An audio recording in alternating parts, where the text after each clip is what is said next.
Endelea kutazama Capuchin TV, kitambulisho Katoliki.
Hello and welcome to Catholic Focus. I'm Maureen Kimani, and with me is a sign language interpreter, Charity Ngima. We begin our highlights from the Vatican at his general audience in St. Peter's Square. Pope Leo XIV spoke about the power of Christ's resurrection to overcome sadness and bring hope. He encouraged the faithful to reflect on its source of lasting light and strength. Take a listen. In our catechesis on the Jubilee theme of Jesus Christ, our hope, today we will consider the transformative power of the resurrection. In our society, sadness and desperation are overwhelming countless individuals who struggle to find meaning in their lives. On the way to Emmaus, we see that the disciples were also disheartened, for they had just witnessed the apparent destruction of their hope. After breaking bread with them, the Lord disappeared from their sight, yet their souls were inundated with an unexpected and joyful realization: Christ is truly risen. The Lord wishes to do the same for us by dispelling any sadness and desperation that we may be feeling. Let us contemplate, therefore, the glorious wounds of Jesus that attest to his merciful love for us, and allow ourselves to be renewed by the joy of the resurrection. It is my hope that the Jubilee will continue to be for all of you a season of spiritual renewal and growth in the joy of the gospel. Upon you and your families, I gladly invoke God's blessings of wisdom, strength, and peace. We now shift focus to key headlines here at home. Despite government funds aimed at supporting widows, women in Butula constituency, Busia County continue to struggle with healthcare access and educating orphaned children. At a sensitization event at Boliro Catholic Church, widows shared how their hardships are worsened due to denial of property and support by close relatives.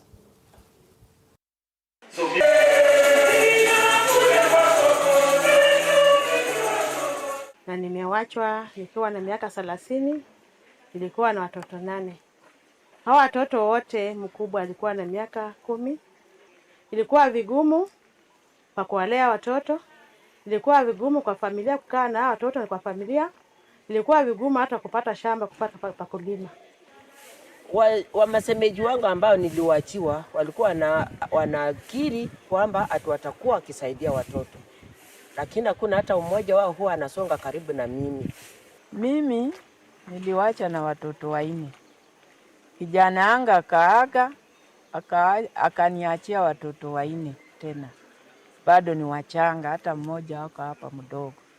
Ilikuwa shida kabisa kulea hawa watoto. Vile unaweza pata mapato ya kulea hii watoto ilikuwa ni shida kubwa kabisa. Kwa sababu hakuna mtu mwingine nyuma yule alikuwa anaweza kunisaidia.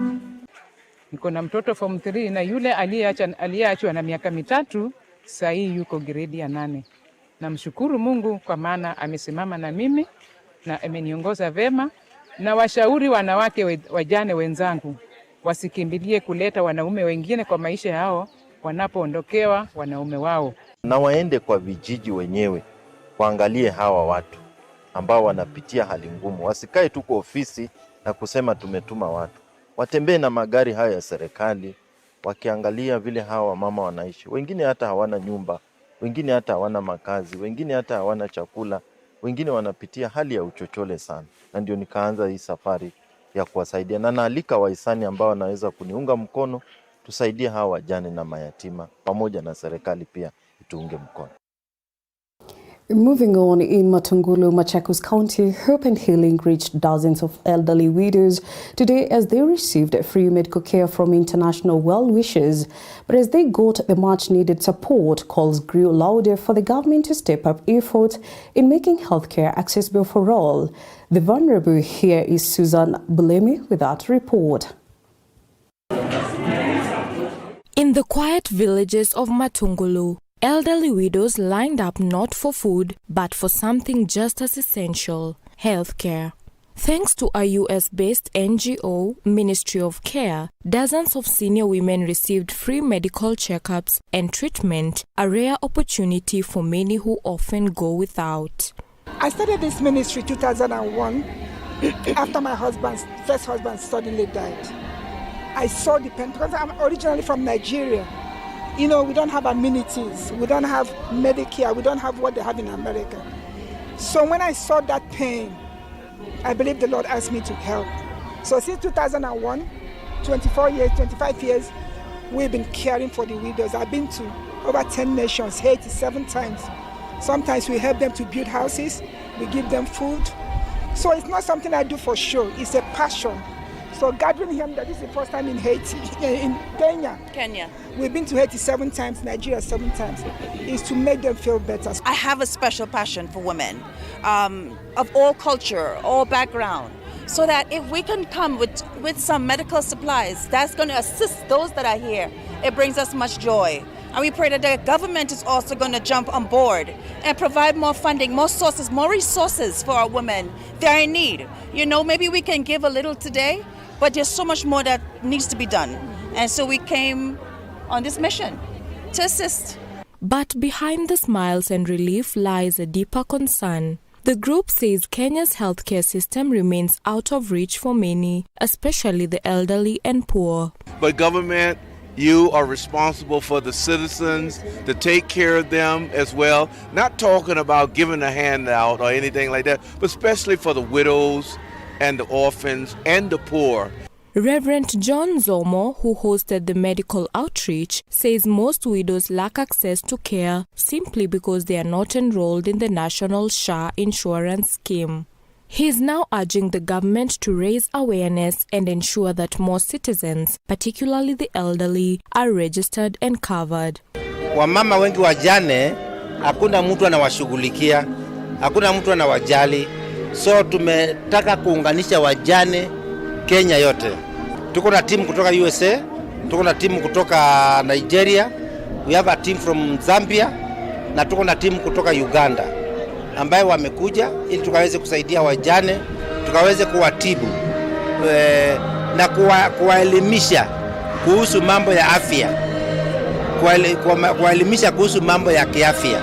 Matibabu imekuwa expensive sana. In fact, we have gone tumeenda hatua mbele kwamba wale wa mama ambao wako peke yao na wana mtu wa kuwajali, tunawachukulia hii SHA ndio waweze kuwa na nafasi ya kuweza kwenda hospitali wakati wanapotaka matibabu. As these women return home with medicine and hope, the question remains: how many more are still waiting for help that never comes? Reporting for Catholic Focus, my name is Susan Bulemi.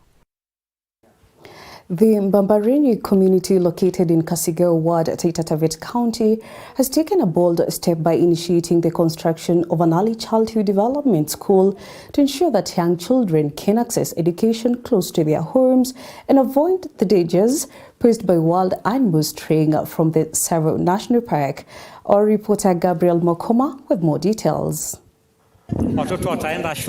For many years, children from Mbambarenyi community in Kasigao Ward, Taita Taveta County, have been forced to walk long distances to attend distant ECD schools, a situation that has exposed them to serious risks of attacks by elephants and other wild animals. The persistence challenge has compelled residents to come together and start building their own ECD school with the support of well-wishers and community partners in order to provide a safe and accessible learning environment for their children. Nyingi sana watoto wetu wanatembea mbali kama kilomita 3, watoto wengine ni zaidi ya hiyo ili wapate masomo na ni wadogo. So inabidi saa nyingine mzazi badala ufanye ile kazi ya asubuhi inabidi umtusindikize mpaka huko Jumana. Saa nyingine hapa kuna wakati wanyama wa porini wanakuja, ndovu, nyati wanapitaga hapa saa nyingine. Hapa katikati hapa ndovu ziko. Inabidi wewe mzazi utoke na mtoto wako kutoka kule chini umsongeze paka huko barabara ashikane na wenzake ndio aende shuleni. Kwa hivyo sisi tunashukuru Mungu sana. Maana tumetafuta msaada hatujapata bado. Lakini tunashukuru yeye. Mungu ambariki sana na aendelee kumbariki. Watoto wetu wanapitia changamoto nyingi. Wanatoka kilomita kadhaa kutoka hapa kuelekea shule. Tunataka tuanzishe ECD hapa Mbambarenyi. So kama Shangaishi Foundation nilipopigiwa simu nikasema leo nimefika hapa Kasigao Ward Mbambarenyi hapa area Bungule.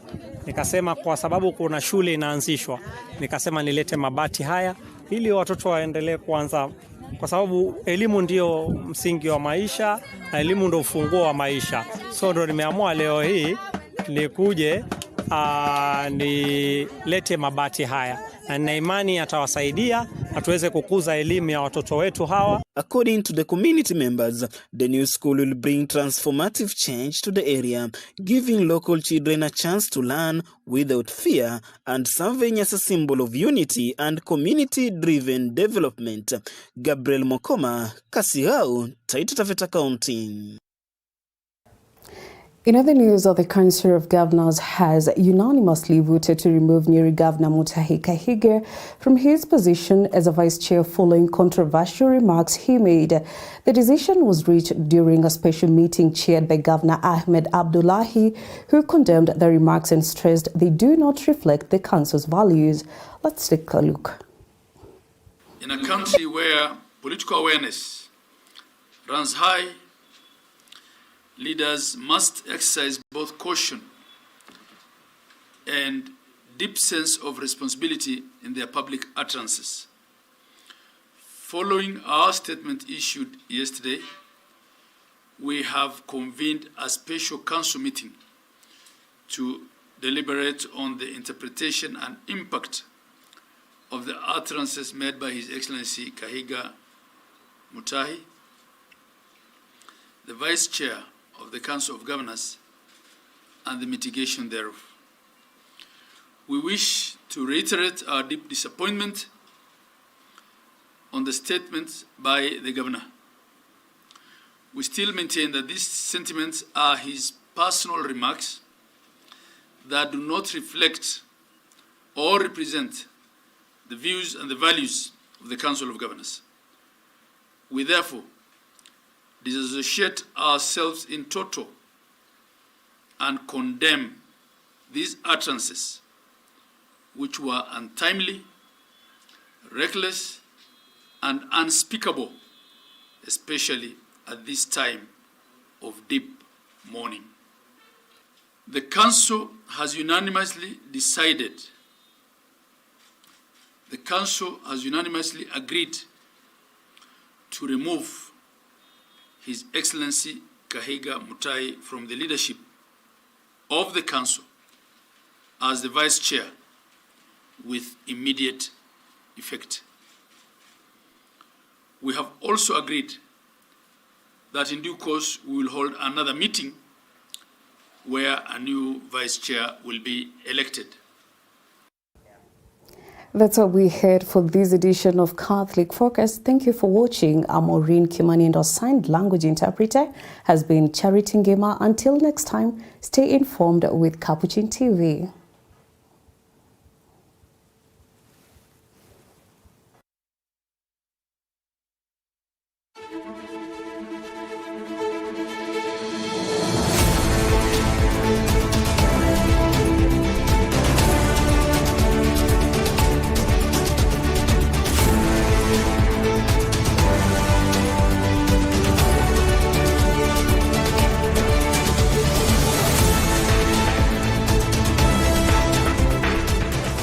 Keep watching Capuchin TV, your staunchly Catholic identity channel.